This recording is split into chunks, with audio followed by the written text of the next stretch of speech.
వెళ్ళిన పని ఇంత బేగా అయిపోద్దాం అనుకోలేదమ్మా. అవునన్నయ్య. అరే అప్పుడు చెప్పిన కదా మా ఊర్లో అక్క సేమ్ ఆవిడలాగా ఉంటారా. పోక్రి వెధవలు ఎప్పుడు ఆడవాళ్ళు చూడలేనట్టే చూస్తున్నారు వెధవలు. ఏమైందమ్మా, ఎవరిని తిడుతున్నావు? ఏం లేదన్నయ్య, అక్కడ కూర్చున్న పోక్రి వెధవలు ఇందాక నుంచి నన్నే చూస్తూ నవ్వుకుంటున్నారు. అవునా, అడుగుతానుండు. ఆగండి అన్నయ్య, ఆ పోక్రి వెధవలతో మనకెందుకు, మన పని అయిపోయింది కదా, మనం వెళ్దాం రండి. పోకిరి వెదవులు తోలు తీసేయాలి ఇలాంటి వాళ్ళకి.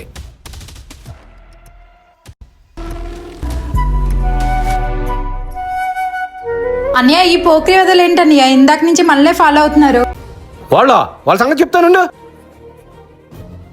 ఏంట్రా ఇందా నుంచి మమ్మల్ని ఫాలో అవుతున్నా? సార్ ఏమైంది సార్? ఇందాక నుంచి తప్పుడు దృష్టితో చూడడం కాకుండా ఏదో మమ్మల్ని ఫాలో అవుతున్నాడు. సార్ ముందు చేయండి సార్, ముందు నిజాలు తెలుసుకొని మాట్లాడండి. అసలు ఇప్పుడు మేము ఇక్కడికి ఎందుకు వచ్చామో తెలుసా?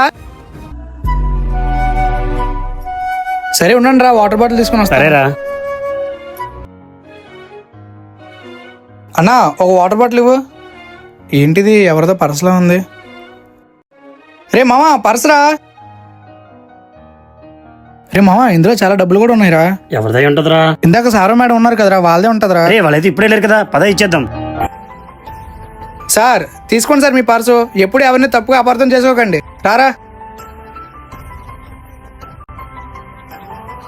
అయ్యో అన్నయ్య, వాళ్ళు అనవసరంగా అపార్థం చేసుకున్నాం అన్నయ్య.